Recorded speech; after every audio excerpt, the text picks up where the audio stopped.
Mga katropa, alam mo ba na ang DWDD 1134 kHz AFP radio ay ang opisyal na radio station ng Sandatahang Lakas ng Pilipinas na binubuo ng Army, Navy at Air Force na siyang maghahatid sa inyo ng mga balita mula sa ating Armed Forces at iba pang impormasyon. Mga katropa, hanapin at ilike kami sa Facebook, Twitter at YouTube. DWDD AFP Radio, ang boses ng Kawal Pilipino.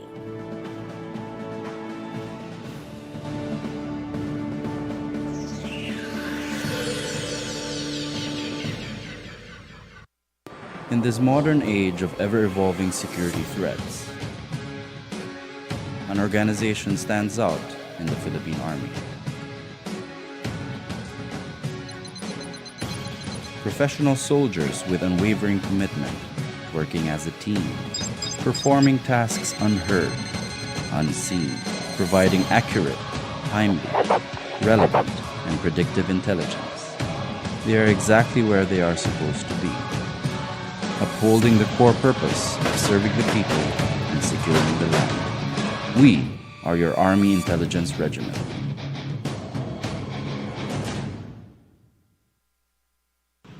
Lola at Lolo, kayo ang buhay ko. Aalagaan at mamahalin ko kayo ng higit sa kaya ko. Humina man ang inyong memorya, hindi kayo mawawala sa aking isipan. Sasamahan ko kayong magpabakuna at magpa-booster dahil gusto ko kayong maprotektahan tulad ng pagpoprotekta nyo sa akin. Maraming salamat sa inyong sakripisyo at pagmamahal sa akin.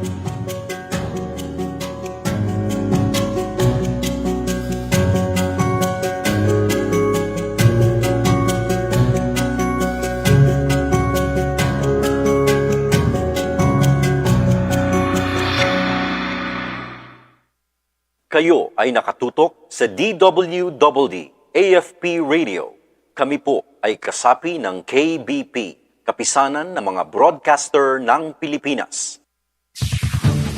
Ito ang DWDD 1134 kHz AM. Balita, impormasyon at musika. Ito ang DWDD AFP Radio. Boses ng Kawal Pilipino.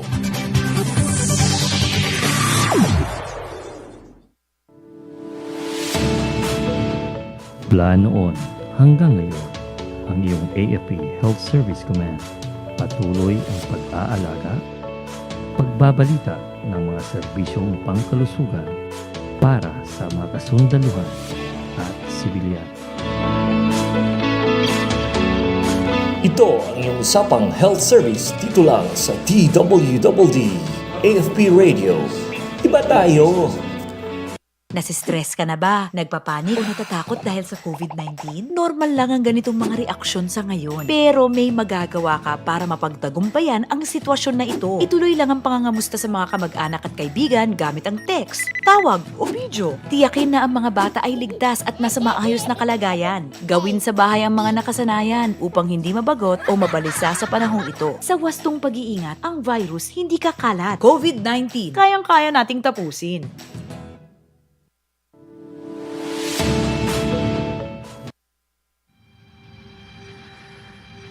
Artillery is regarded as the primary fire support means for ground forces.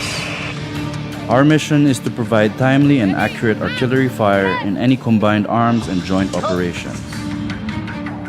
Ready to integrate fires in all combat missions, provides deep and close artillery fire, and protects the force.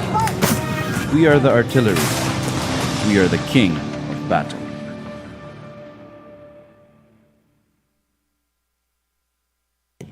Si Dato, ma'am, nangandoy siya nga may dukar iyang mga ginsakpan, ma'am.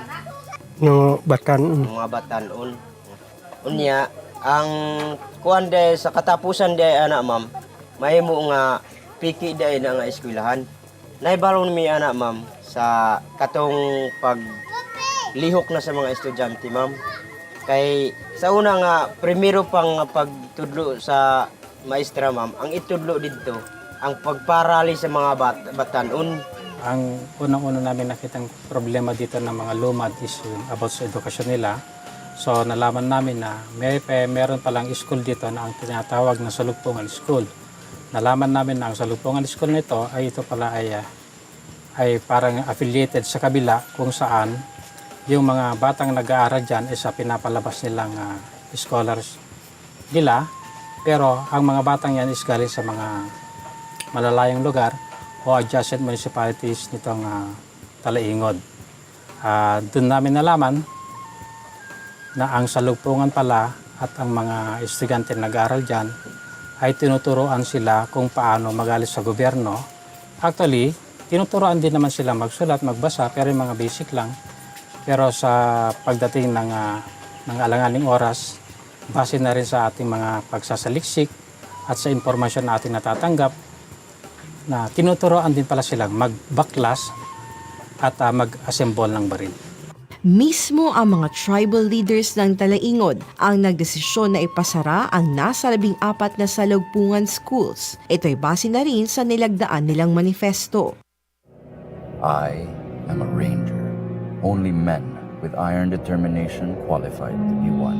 I am trained like a panther, silent, swift,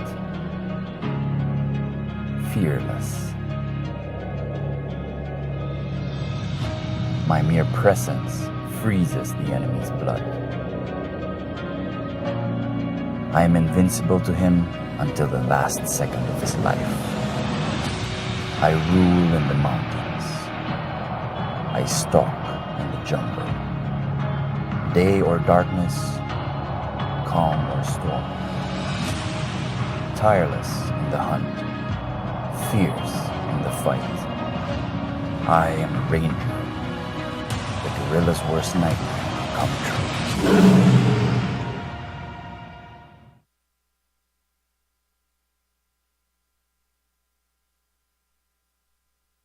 Sa gitna ng tila naglalahong tagumpay, nakakuha ng malaking tulong ang mga sundalo mula sa isang maliit na bagay.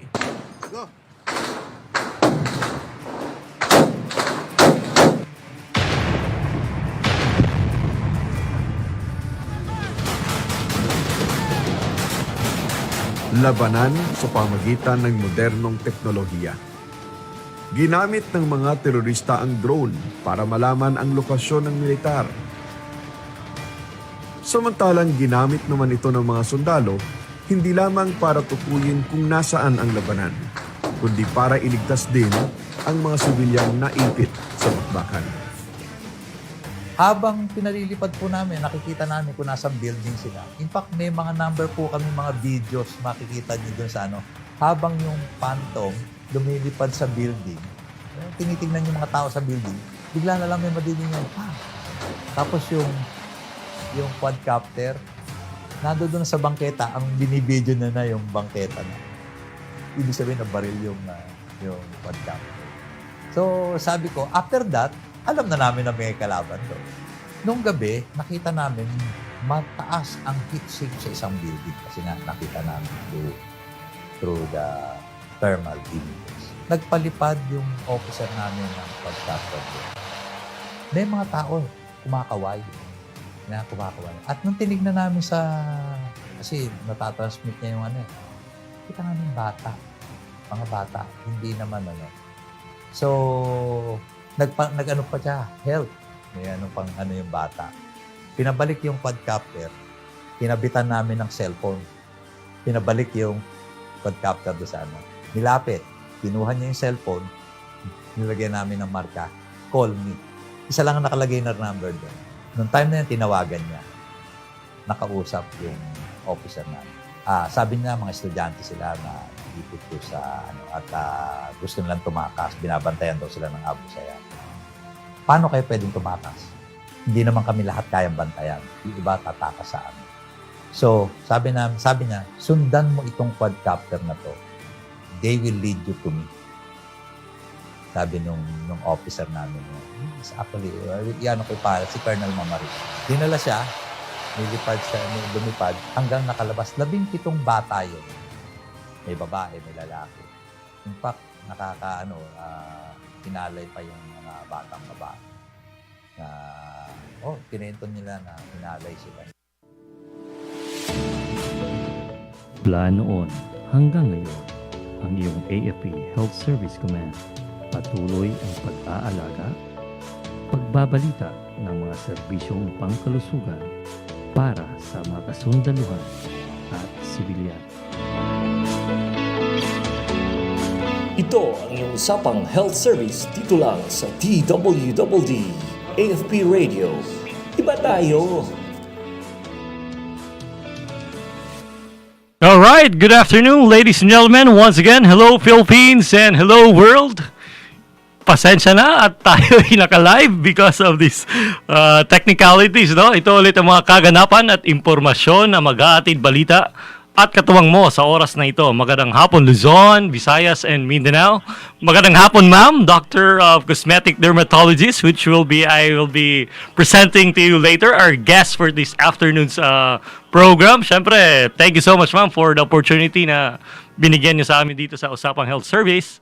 And of course, no, ito ulit inyong katropang si Major Rhey B. Mallorca, Nurse Corps, ang inyong Assistant Chief for Public Information Office na inyong AFP Health Service Command. So we're live here sa studio ulit, no? It's been a long month that we're being live there at AFP HSC main lobby, but right now, dahil outsider at private yung ating partner guest for this afternoon.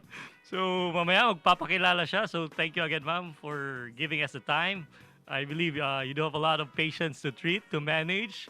Talking about the skin, pagpapaganda ang pag-uusapan natin ngayong hapon. And of course, no, kutis, Korean skin kung tatawagin, no, ng iba, no, at mga other skin problems sa mga mukha at ng bawat individual. Kaya tutok lang dito sa Usapang Health Service, dito lang sa DWDD AFP Radio, ang boses na inyong kawal Pilipino. Ito lang saglit yung aking FB page. Yan, ang dami nang tumutok sa atin. But anyway, of course, I know lahat naman ay excited dito sa ating Usapang Health Service, and a lot of them are really into this cosmetic surgery na tinatawag, or cosmetic dermatologist. No? It's not new to me, but parang belong-belo ako ngayon, parang artista. Kasi nakikita ko si ma'am, parang beauty artista pa rin, hindi nagbabago. So later on, no, introduce ko sa kanya yung profile ni ma'am, no? A lot of her profile, and at the same time history, and of course where she came from. Napaka-importanting bagay. And of course, we would like to greet, no, the personalities behind ito sa Usapang Health Service, ma'am. Unahin ko na lang aming Commander, AFP Health Service Command, Brigadier General Edgar M. Cardinoza. Magandang hapon, sir. And of course, to our Deputy Commander, AFP Health Service Command, no other than Colonel Marinela Kailipan, Medical Corps, General Staff Corps. Ma'am, good afternoon. And of course, to our Chief of Staff, AFP Health Service Command, Colonel Michael M. Mangahas, ayun, Nurse Corps, General Staff Corps. And to all the coordinating, the primary staff, the technical staff, especially sa ating Command Sergeant Major, and all the AFP HSC personnel who've been doing their job, no, of this COVID-19 pandemic, a lot of these activities, of course, a lot of diseases, treatment and management of care, to our nurses, to all our medical allied personnel ng inyong AFP Health Service Command. Patuloy pong gumagawa ng magandang kabutihan para dito sa ating Usapang Health Service. Siyempre, babatiin na rin natin, ma'am, no, ang ating mga kasama dito sa ating FB page, no other than sila Nalin Medel Tilio. Hello, sir. Hello po. Shoutout din po sa aking classmate dyan from Cebu City. Ayan, she's the founder, no, itong PADS Adaptive Dragon Boat team who won 4 medals, no, World Championship from California ba yun, or sa US. So, shout out and congratulations po from Cebu, JP Maunes, of course, my classmate. And to Azenat Kobjenke, shout out to all enlisted personnel of your AFP Health Service Command. And of course, to Gerald Rhey, my kuya, is watching right now. Of all the Cebu Peacemaker Eagles Club and all the Philippine Eagles of the Philippines. Napaka-importanting bagay malaman yung aming brotherhood towards our community, to all the Masons, the Taugama, the ACRO, for even a lot of brotherhood here in the Philippines or worldwide. Maraming salamat sa inyong suporta at sumusubaybay dito sa ating Usapang Health Service. Siyempre, wag na natin patagalin kasi we're running out of time, no? Na late kami because of the technicalities. So, of course, no, please don't forget to subscribe and follow our official FB page, AFP Health Service Command, Public Information Office. Mapapakinggan din ang ating Usapang Health Service through YouTube channel. At the same time, ating mga kasama, no, dito sa AFP Radio, DWDD, ang boses na inyong kawal Pilipino. And of course, we're having our syempre dito sa Camp General Emilio Aguinaldo this coming 1400, no, we'll be having our change of office or change command ceremony, at the same time retirement of our Chief of Staff AFP Gerald Centino, no. Later on, of course, there will be a lot of introduction and messages from our Commander-in-Chief, of course, the President himself, siguro pupunta dito. At syempre, mapapakinggan natin a lot of them to talk about the inspirational message. And of course, this afternoon, no, wag natin kalimutan ang ating panauhing pangdangal. Syempre, excited na si Ma'am. Text ko nga siya kanya-kanya, Ma'am, are you excited? Of course. Tama ba, Ma'am? Of course. Sige, papakilala ko na, no? She's a graduate of the Doctor of Medicine to Our Lady of Fatima University. Hindi ko na sasabihin kung kailan. Of course, he's a postgraduate internship sa aming AFP Medical Center pa noon, ma'am, no? But right now, he's AFP Health Service Command na po siya ngayon, no? Or V. Luna General Hospital. So, way back 1999, he has her Certificate of Competence courses in Aesthetic Procedures in Singapore way back 2021. Recently lang pala ito, ma'am. Of course, Cosmetic Dermatology Diploma Training, Philippine Society of Cosmetic Dermatology, April 2001 to 2003, and Preceptorship Training at Bangkok, Thailand. At the same time, Dermatological Institute of Foundation of the Philippines, October 2004 and 2006. We're talking about the history of our guest for this afternoon. He's our cosmetic dermatologist, aesthetic medicine doctor. At the same time, she owns, no, a lot of clinics. Tama mo ba, ma'am? Iba-ibang branch ba dito? Meron si ma'am. At syempre, makikita sa FB page yung ano ni ma'am through Cosmetic Dermatology, Aesthetic Medicine Doctor, Aesthetic Medicaid 2005 to present. No other than Dr. Maria Laila Esteban, MD. Ayun, ma'am, cosmetic dermatologist. Bati naman, ma'am, sa ating mga sumusubaybay sa inyo sa Usapang Health Service at of course sa ating mga katropang nakikinig dyan. Hello po, Usapang Health Service, AFP Radio, DWDD. Thank you, Sir Mallorca. Thank you, Sir Dr. Abaro. At magandang hapon po sa lahat ng mga ating AFP HSC officers and personals. Thank you for inviting me over. Ayun, thank you, ma'am. Alam ko, ma'am, napaka-hectic ng schedule mo ngayon. And of course, for the scheduled time, no, it's been, I think, 2 weeks or 3 weeks na lagi kaming tumatawag sa inyo. But fortunately, andito na po si Doktora, no?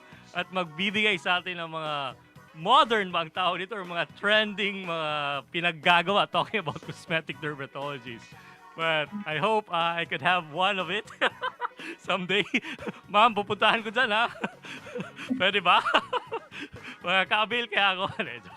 So, just like to promote later on. But anyway, this afternoon, no, pag-uusapan natin the importance of this cosmetic dermatology, the skincare, any type of skin problems that could really give importance dito sa ating mga nanonood, no? Lalo na sa ating mga katropang sumusubaybay sa Usapang Health Service. And of course, talking about a lot of infectious skin problems, no? Or there are what we call, no, mga high-tech procedures na tinatawag dito like Botox, like lipotherapy, mesolipotherapy, which will be tackled later, no? But anyway, ma'am, the first question na nandito sa aming Usapang Health Service, ma'am, what can we differentiate about cosmetic surgery from dermatology? At pwede mo bang ipaliwanag sa ating mga sumusubaybay dito sa ating Usapang Health Service kung para saan at kailan kinakailangan ng isang pasyente na sumailalim sa cosmetic surgery?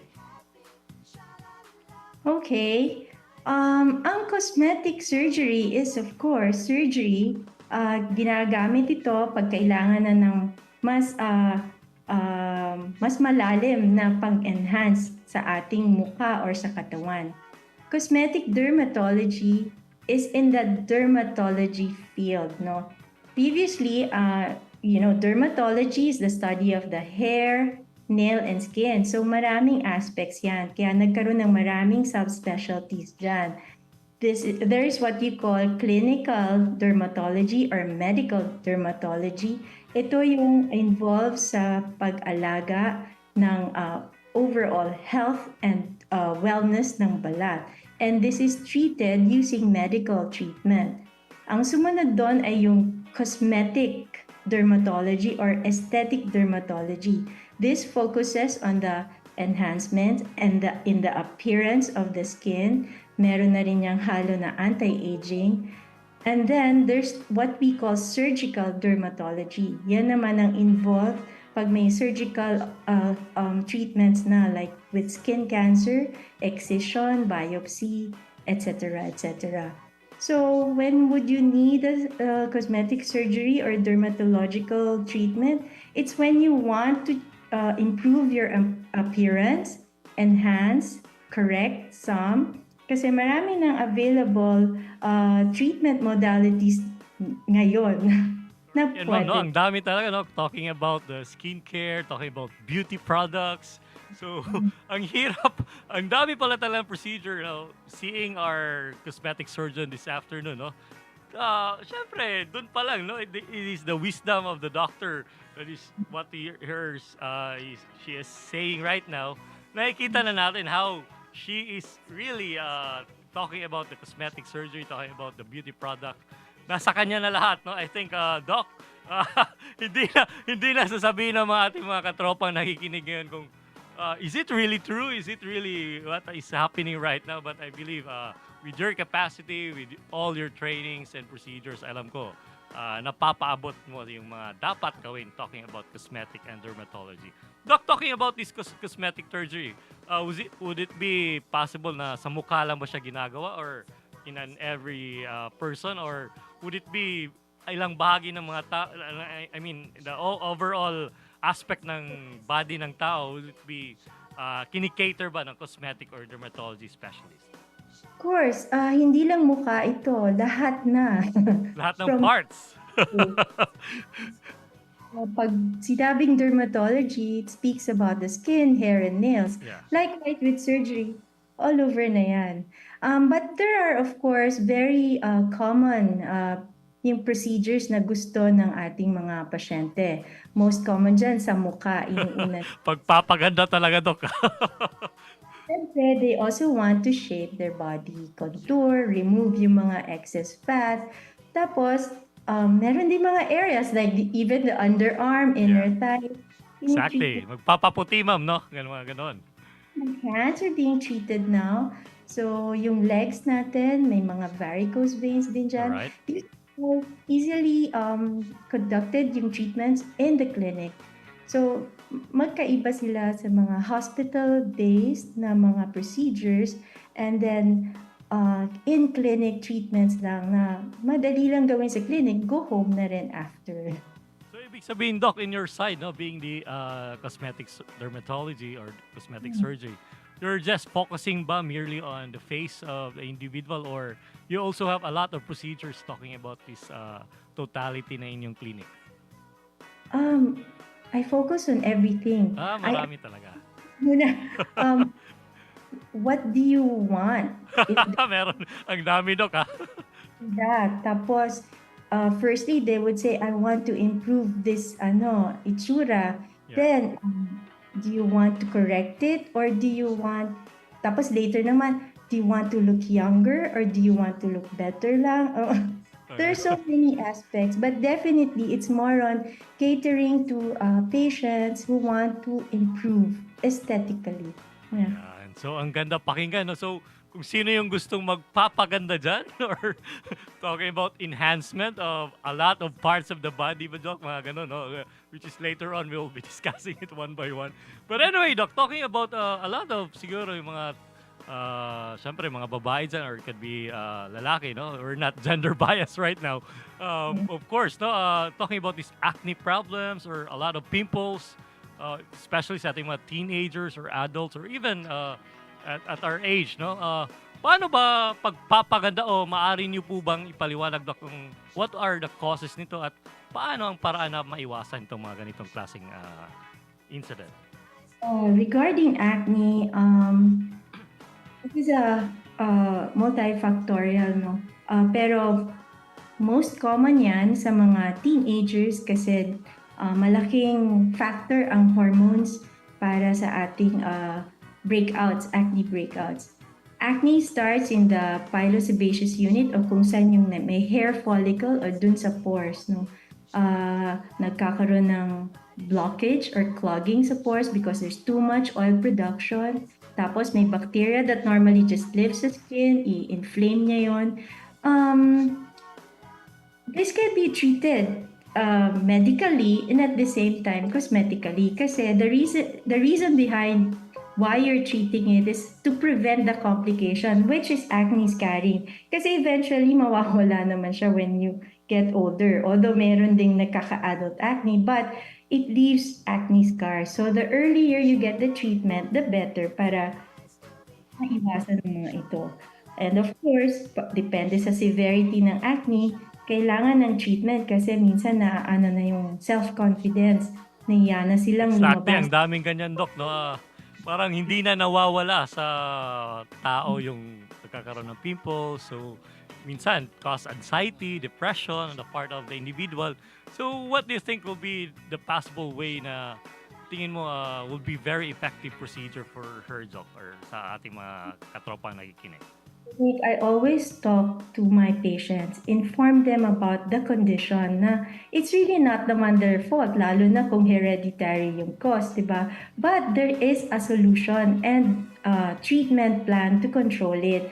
Kasi hindi na natin paabutin na sobrang severe na yung breakouts. At least, mabibilang natin at saka kaya nilang mag-work pa or go back to school, this and that. Way back when I was still in high school, Doc, I just remember, sabi nila, they use a lot of soap. Sabi ko, ang ginamit ko lang naman, perla. Perla. Nagpiperla lang ako noon, ma'am, sa pimples ko. And some people may work on... Ayun, Doc. So, parang out of the blue. Ginagamit ko lang yung perla at the same time. Pero ngayon, I upgraded when I was in college. I use yung mga papaya soap or carrot soap. But the usual thing, siguro, Doc, no, would you mind if could you explain further? Kasi on the part of, in my experience, no, I do have, siguro, if I use Safeguard, ng mga ganun na sabon, it is very irritating on my skin. But sometimes, I really don't use soap or anything. I just use talaga, water therapy, parang ganun. And of course, laughter is the best medicine for me. Diba? Pero kasi merong mga tinatawag na mild acne that can be managed at home. Pero pag meron ng moderate or severe, kailangan na ng clinical treatments. Ang most common na ginagawa namin, syempre, first step is to clear the skin. Clean using acne treatment, facials, removal ng mga blackheads and whiteheads kung saan nagsisimula ang inflammatory acne. Tapos later on, kung marami ng inflammatory papules, pustules, pati cysts, may iba ring proseso yan. Most clinics naman merong ino-offer ng mga acne packages. And this could include, of course, yun nga, yung facial, acne treatment and surgery, plus a complete set of anti-acne. Package na siya, Doc, no? Complete package. Ayun. Hindi naman kamahalan yan, Doc, pag talking about yung mga acne problems. Affordable na packages. Meron din, of course, yung may brand, no? Depende yan. We customize it, of course, sa budget. Alright. And let's say, medyo severe na, would need more, not just parang skincare, may medical antibiotics na rin. Ay, kung sabihin, Doc, how about kung sundalo or mga dependents na pupunta sa'yo? Yeah, Discounted ba? Of course. Kasi I also have patients na trainees pa lang sila. So, dun sila nagbe-breakouts. So, I understand na talagang maglalabas yung, and yet, they have to have it managed and controlled kasi nga, meron silang certificate na kailangan ipakita. Of So, course. yeah, I manage patients like this. Doc, talking about, sabi mo kanina, is it, I know for sure, sinabi mo na it is hereditary pala itong talking about acne problems, no? Or even other skin problems. Talking about the genes or the hormones ng isang tao. Yun talaga pala, no? Other causes, Doc, would it be because of pollution or other factors? Other causes would be yung diet, yung lifestyle, yung stress level kasi when we're stressed out, all our glands are also very active. So isa na yung oil glands doon. Like I've said, yung pinanggagalingan ng acne breakout is increased production ng oil. So when we're all Bawal talaga ma-stress, Doc, ha? Yeah. Merong mga estudyante, talagang nagbe-breakout sila. So, sama-sama na yon, yung hormonal, yung diet nila, tapos yun nga, yung stress level. So meaning to say, Doc, very common po ang skin problems for teenagers compared to adult? Yes, very common. Isa yan sa, you know, I'm 51 years old. My very first patient is a high school Akalain mo, Doc, 51 ka na pala? Hindi ko akalain, parang 45 lang. Mga anak na siya. So, bata pa lang, talagang nagbe-breakout na siya. So, yeah. Alright. So, at least now, we just would like to highlight everything talking about this afternoon's guest na sa atin, Usapang Health Service, talking about cosmetic dermatology, talking about caring for your skin, your facial, all over your body at the same time in general, no? But anyway, Doc, we do have a good procedures today, or what we usually had, no? Parang ang daming kabataan ngayon na parang more into the Korean skin, no? So, would you give us information? How about naman po yung gusto ma-achieve, Doc, yung mga Korean glass skin na tinatawag? Katulad mo, Doc, yan, parang Korean. Ibang products. Talking about dito, Doc, gaano katagal ang proseso nito? Would you recommend ba na ibang products ang gagamitin, like rejuvenating products, or that will be applied sa mga mukha ng mga individuals? The rejuvenating products, we have to be very careful kasi some sets are really very strong. Regarding the Korean glass skin treatment, naging popular siya kasi merong Korean vlogger na nag-post ng kanyang skincare routine. Alright. So, naging viral Sino yun, siya. Doc? Sino yun? The name is, I think, Ellie Choi. Ellie Choi. Yeah.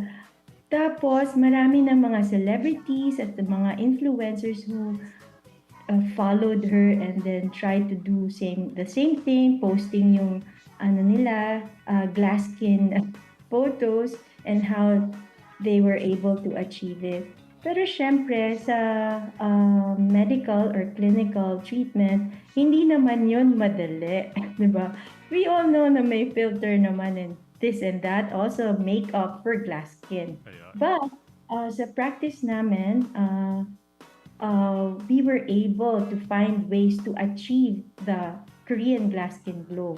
Number one, you have to keep the skin clear. So, tanggalin muna natin mga blackheads and whiteheads, yung mga acne, i-manage muna That's natin. the basic talaga, Doc, ha?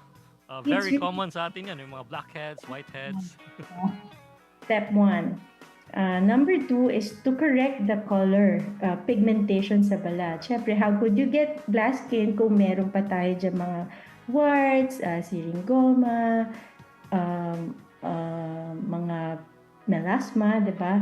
And then, we correct the texture. Yun nga, tanggalin yung mga curry, medyo magagaspang na. How do you usually do that, Doc? Through surgery or other procedures? Kapag we need treatment for skin texture, usually you have to diagnose muna what's causing it.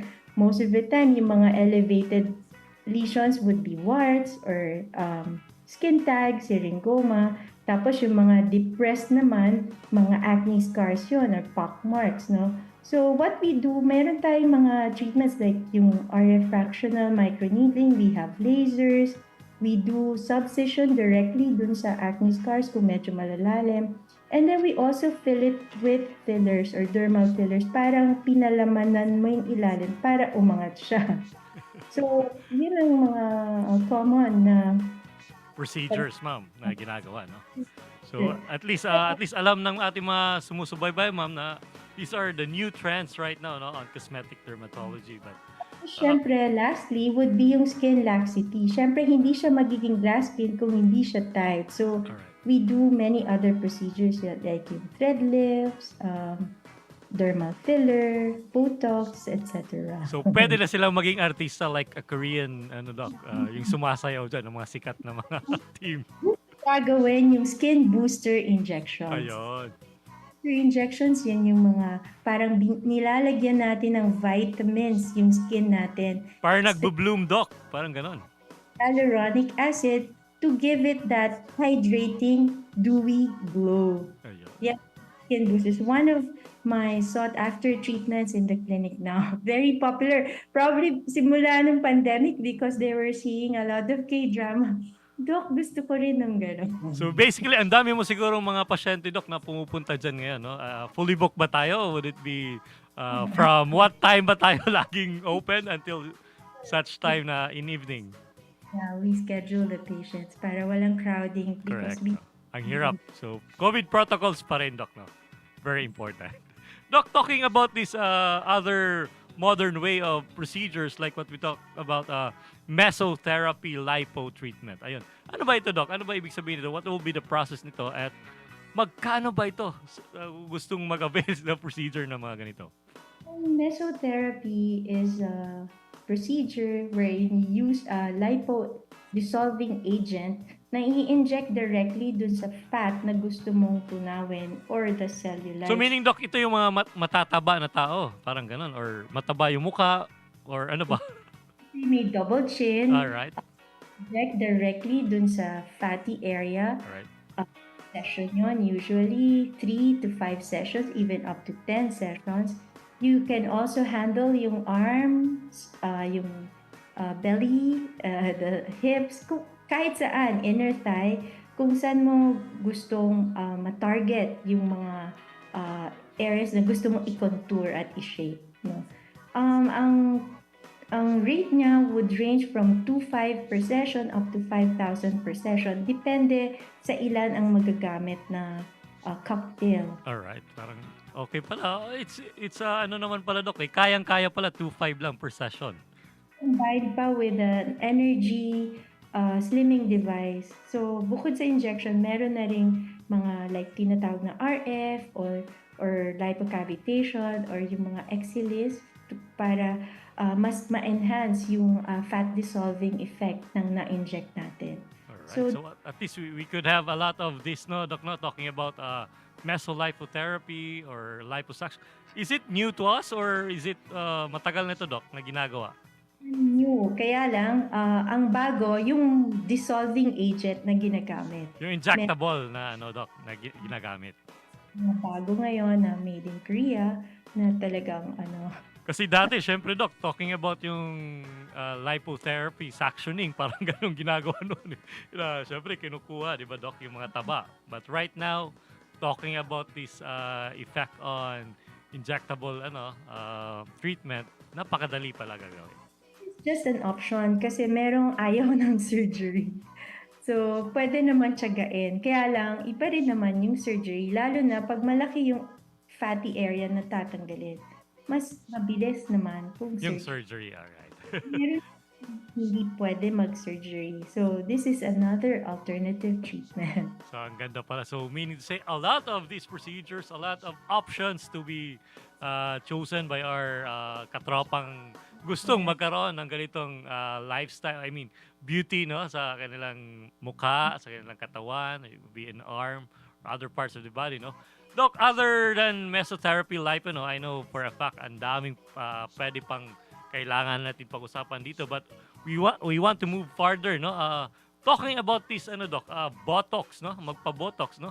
Ito po ba ay sa mukha lamang or other parts pa rin ng mga katawan at pwede bang safe ba to sa ating mga, syempre, individual or anyone na could avail this at syempre ilang months or weeks ba ang kailangan ng ganitong avail ng Botox, magpa-Botox? Botox kasi is a both cosmetic and a medical treatment. Hindi lang siya ginagamit ngayon sa face for aesthetic treatment para magmukhang fresh and bata ang itsura natin. It is also used sa other areas, even with mga neuro cases, yung may mga dystonia, yung mga weaknesses. Very common to neurologists, mga dystonia, Doc, no? And sa migraine, kasi Botox deals with muscles, no? Pag sa face yan, it deals with your muscle of facial expression. Kaya pinaparalyze niya or nire-relax niya. So, kaya tayo nagkaka-wrinkle because we keep using the same muscle. Pag na-relax natin yun, there's time for your skin to repair. Kaya mas bumabata yung itsura niya. So, when it comes to other parts of the body, natutulungan niyang ma-relax yung muscle na yon na involved. That's causing a medical condition. Ginagamit din siya for hyperhidrosis, yung sa underarm oversweating, sa palm, sa paa, because nalaman nila may effect dun sa muscle ng sweat glands. It's also used now for mga oily skin, yung mga Oily face, katulad ko. Hindi pa naman. Ang effect niya even sa may mga medical condition. So, malawak na ang kayang gawin ng Botox. And if it has been for many years already, kaya siya safe kasi hindi naman siya permanent. Usually, it lasts for about 3 to 4 months lang. Kaya, short span lang pala, Doc. treatment na rin. So anyway, Doc, no, a lot of experimentation or a lot of these techniques and procedures. Paano naging ganito? How do the Philippines come up with this kind of with this kind of procedures? And was it because uso sa atin sa mga Filipinos, or was it a tradition, or is it our culture to become dapat maging